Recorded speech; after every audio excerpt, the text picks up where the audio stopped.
Hi everyone, welcome to my channel. ఈరోజు మనం ఎంతో టేస్టీ అయిన పాల తాలికలు తయారు చేసుకుందామండి. పాల తాలికలు పాతకాలం వంట అండి ఇది, కానీ ఎంతో ఈజీగా ఎలా తయారు చేసుకోవాలో కరెక్ట్గా అన్ని కొలతలతో సహా చెప్తాను. పాల తాలికలు కొంచెం నెయ్యి వేసుకొని దీంట్లో కొంచెం పప్పు కూడా వేసుకొని ఇలా కలుపుకొని తింటే ఎంత హాయిగా ఎంత బాగుంటుందోనండి. ఇలా తింటే మా చిన్నతనంలో అయితే ఎక్కువగా పళ్ళెంలో పోసుకొని పప్పు మరింత వేసుకొని తినేవాళ్ళం. మీరు కూడా ట్రై చేయండి, ఎలా వచ్చిందో నాకు కామెంట్లో చెప్పండి. పాల తాలికలకి ముందుగా కావాల్సిన పదార్థాలు: బియ్యం అండి, ఒక నైట్ నానబెట్టి 1/2 కేజీ బియ్యము నైట్ అంతా నానబెట్టేసి పొద్దున కడిగి ఆరబెట్టుకొని ఆ తర్వాత ఇట్లా మిక్సీ పట్టుకొని జల్లెడ పట్టుకొని ఇట్లా ఉంచుకోవాలి. పిండి 1/2 కేజీ బియ్యం పిండికి కేజీ బెల్లము, 1 లీటర్న్నర పాలు, 2 లీటర్ల వరకైనా వేసుకోవచ్చు. నేనైతే 1 లీటర్న్నర వేస్తున్నాను. 100 గ్రాముల సగ్గు బియ్యం ఒక అరగంట ముందే నానబెట్టి ఉంచుకోవాలి. యాలక్కాయలు, కిస్మిస్, జీడిపప్పు, నెయ్యి, 1 స్పూన్ మైదా. అంతేనండి కావాల్సిన పదార్థాలు. ముందుగా బెల్లం కరగబెట్టి పక్కన పెట్టుకోవాలి. అంటే పాకమేమి రానవసరం లేదు, ఓన్లీ కరిగించుకుంటే చాలు. బెల్లంలో ఏదైనా డస్ట్ ఉన్నా కూడా మొత్తం జల్లెడ పట్టుకుంటే మంచిగా నీట్గా ఉంటుంది. అప్పుడు 1 గ్లాసు వాటర్ వేద్దాం. ఇలా బెల్లం అంతా కరిగించుకోవాలి. ముందుగా ఈ 1.5 లీటర్ పాలల్లో 1 లీటర్ కాచి పక్కన పెట్టుకున్నాము. పాలు కూడా కాగబెట్టేసి పక్కన పెట్టేసుకుంటే చల్లారిపోతాయి. వేడి పాలు పోస్తే మళ్ళీ పాలు విరిగిపోతాయి బెల్లం అవన్నీ వేసాక. అందుకని పాలు కాచుకొని పక్కన పెట్టుకున్నాం. బెల్లం ఇలా బాగా కరిగిపోయింది. పాకం ఏమి రానవసరం లేదు, ఇలా బెల్లం కరిగిపోతే చాలు మనకి. ఇప్పుడు గ్యాస్ ఆఫ్ చేసేసి ఈ బెల్లం పాకం పక్కన పెట్టేసుకుందాం. పూర్తిగా చల్లారిపోవాలి, కొంచెం కూడా వేడి ఉండొద్దు, పూర్తిగా చల్లారిపోవాలి. పాలు కూడా మరిగిపోయాయి. ఇప్పుడు గ్యాస్ ఆఫ్ చేసేసుకుందాం. పాలు కూడా చల్లారి పెట్టుకుందాం, పక్కన పెట్టుకుంటే చల్లారిపోతాయి తొందరగా. నేను కొంచెం ఎక్కువ పిండితో చేస్తున్నాను కాబట్టి కొంచెం పెద్ద గిన్నె పెట్టుకున్నాను. తక్కువ చేసుకునే లెక్క అయితే కొంచెం చిన్న గిన్నె పెట్టుకోండి. మనం బెల్లం కరిగించాం కదా, అది చల్లారేలోపు ఈలోపు వాటర్ మరగబెట్టేసుకున్నాము. 1 లీటర్ వాటర్ వేసుకోండి. మనం పిండి క్వాంటిటీకి 1 లీటర్ నీళ్ళు, 1/2 లీటర్ పాలు, 2 కలిపి మరిగించుకోవాలి. ఇప్పుడు మనం నీళ్ళు పాలు పొయ్యి పెట్టాం కదా, ఇవి మరిగేలోపు కొంచెం జీడిపప్పు, కిస్మిస్ వేయించి రెడీగా పెట్టేసుకుందాం. ముందు కొంచెం నెయ్యి వేసుకుందాం. జీడిపప్పు కొంచెం ఎక్కువ వేసుకోండి, బాగుంటుంది తినేటప్పుడు.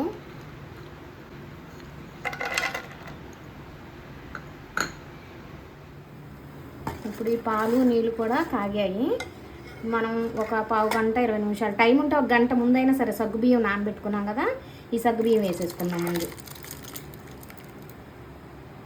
ఈ సగ్గుబియ్యం బాగా ఉడకాలి. ఈ పాలల్లో కొంచెం కలుపుతా ఉడకబెట్టుకోండి, లేదంటే అడుగంటుతుంది సగ్గుబియ్యం. ఇప్పుడు మనం పిండి కలుపుకుందాం. మైదా పిండి 1 స్పూన్ వేసుకుందాం. మైదా పిండి వేసుకోవడం వల్ల తాలికలు స్టిక్కీగా చాలా బాగుంటాయి. మైదా పిండి అంతా బాగా ఇలా పిండిలో కలిపేసుకోవాలి. ఇప్పుడు మనం బెల్లం కరిగించుకున్న నీళ్ళు ఉన్నాయి కదా, ఈ నీళ్ళతోటి తాలికల పిండి కలుపుకోవాలి. అప్పుడు తాలికలు చప్పగా లేకుండా ఉంటాయి. ఇలా కొంచెం వడకట్టుకొని ఇప్పుడు కలుపుకోవాలి, లేదంటే బెల్లంలో డస్ట్ ఉంటుంది కదా.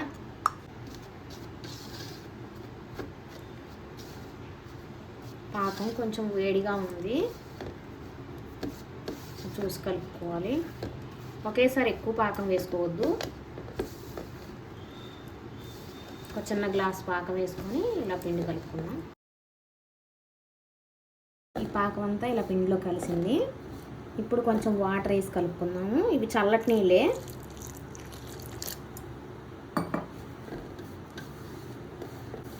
ముద్ద కొంచెం గట్టిగానే కలుపుకోవాలి, చపాతీ పిండిలాగా.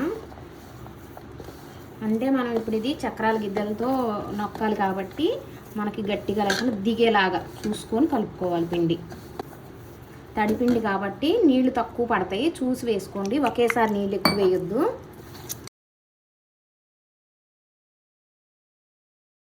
ఇప్పుడు ఇలా జంతికలు గొట్టంలో నొక్కుతున్నారు, కానీ మా చిన్నప్పుడైతే మూకుడు ఉండేదండి. పాల తాలికల మూకుడు అని, మట్టి మూకుడు ఐరన్ మూకుళ్ళు 2 ఉండేవి అప్పట్లో. ఆ మూకుళ్ళతోనే చేసేవాళ్ళు. ఇలా కలుపుకుంటే సరిపోద్ది. ఇప్పుడు ఈ పిండిని పక్కన పెట్టుకుందాం. నేను మూకుడు అని చెప్పాను కదండి, అది ఇదే. ఐరన్వి ఉంటాయి, మట్టివి ఉంటాయి. ఇద్దరు ఇలా కొంచెం ఇట్లా లావు హోల్స్ ఉన్నది తీసుకోండి. ఇప్పుడు కొంచెం నెయ్యి రాసుకుందాము చక్రాల గిద్దలకి.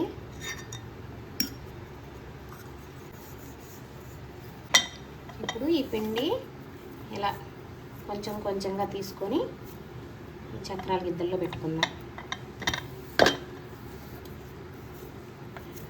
పిండి మరీ మెత్తగా ఉండకుండా మరీ గట్టిగా ఉండకుండా మనం నొక్కడానికి వీలుగా సరిపోను చూసి కలుపుకోవాలి. సగ్గుబియ్యం ఇలా ఉడికిపోయాయండి. ఇప్పుడు మనకి పాలు బాగా ఇలా తెరలాలి. తెరులుతున్నప్పుడే మనం ఇలా తాలికలు నొక్కోవాలి. ఇప్పుడు పాలు తెరులుతున్నప్పుడు ఇలా తాలికలు నొక్కోవాలి. కొంచెం తాలికలు ఇలా పొడవుగా పడేలాగా నొక్కోవాలి. గ్యాస్ మీడియం ఫ్లేమ్లో పెట్టుకోవాలి.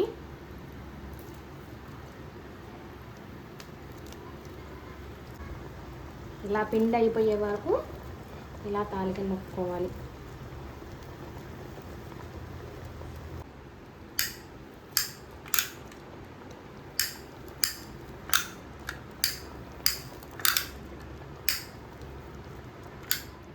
అంతా నొక్కేయకుండా కొంచెం ఇలా పిండి కలిపిన పిండి ఇలా ఉంచుకోండి. మనం చిక్కదనం కోసం లాస్ట్కి ఇందులో కొంచెం వాటర్ వేసేసి బాగా నీళ్ళలా కలిపి అప్పుడు మనం తాలికల్లో వేయాలి. పక్కన కొంచెం ఇట్లా ఉంచుకేసుకోండి. ఈ తాలికలు కూడా వేయగానే కలపొద్దు, ముక్కలు అయిపోతాయి.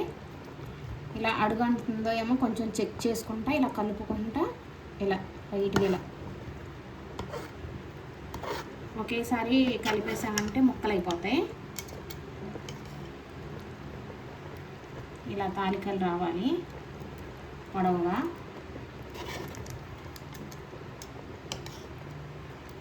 ఇది బాగా ఉడికించుకోవాలి. ఇప్పుడు మనం మిగుల్చుకున్నాం కదా, ఈ పిండిలో కొంచెం వాటర్ వేసి ఇలా కలుపుకోవాలి.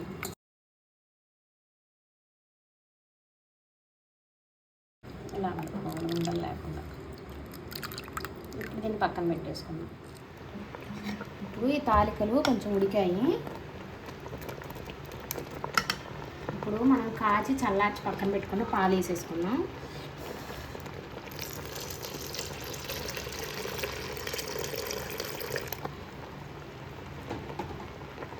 కొంచెం ఈ పాలు వేసాం కదా, ఉడుకుతాయి. ఇప్పుడు కొంచెం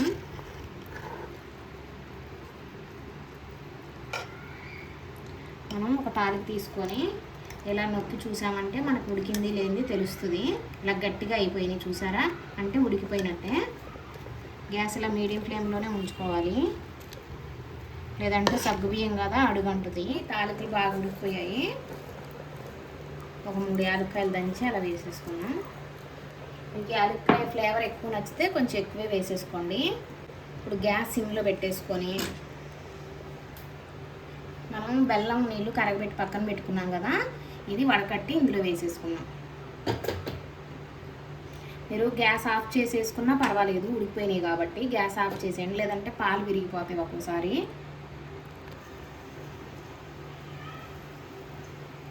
నేను కేజీ బెల్లం కొలత చెప్పాను కదా, మీకు కావాలంటే 3/4 కేజీ బెల్లం వేసుకొని 1/4 కేజీ పంచదార వేసుకొని కూడా చేసుకోవచ్చు.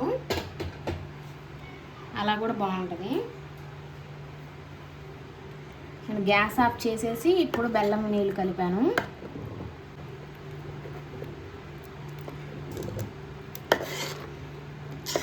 అంతా ఇలా కలిసేలాగా కలుపుకోవాలి స్లోగా.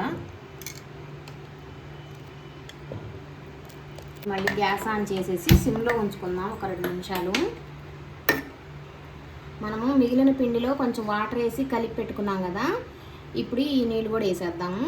మనకి చిక్కదనం వచ్చేస్తుంది.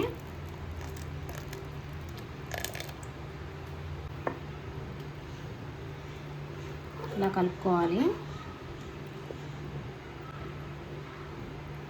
మీరు స్వీట్ చెక్ చేసుకోండి, సరిపోద్ది. ఒకవేళ మీకు ఇంకా ఎక్కువ స్వీట్ తినే వాళ్ళైతే కొంచెం పంచదార వేసుకోండి. ఈ టైంలో మనము జీడిపప్పు కిస్మిస్ వేయించి పెట్టుకున్నాం కదా, ఇవి కూడా ఇందులో వేసేసుకున్నాం.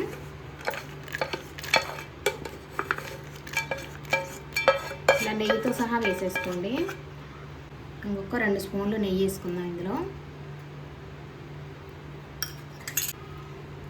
ఒకసారి కలుపుకున్నాము, ఇదంతా కలిసేలాగా.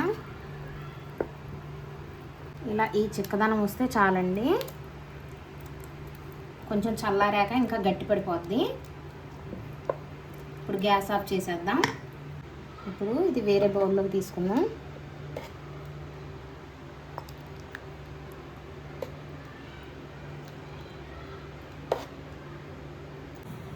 ఇప్పుడు ఇది అయిపోయింది కదా, కొంచెం పప్పు కూడా తీసుకున్నానండి నేను. ముద్దపప్పు, పాల తాలికలు కొంచెం నెయ్యి వేసుకుని తింటే చాలా టేస్టీగా ఉంటాయి. అందుకని పప్పు కూడా తయారు చేసి పక్కన పెట్టుకున్నాను, ముద్దపప్పు. అంతేనండి, ఎంతో ఈజీ అయిన టేస్టీ అయిన పాల తాలికలు రెడీ అయిపోయాయి.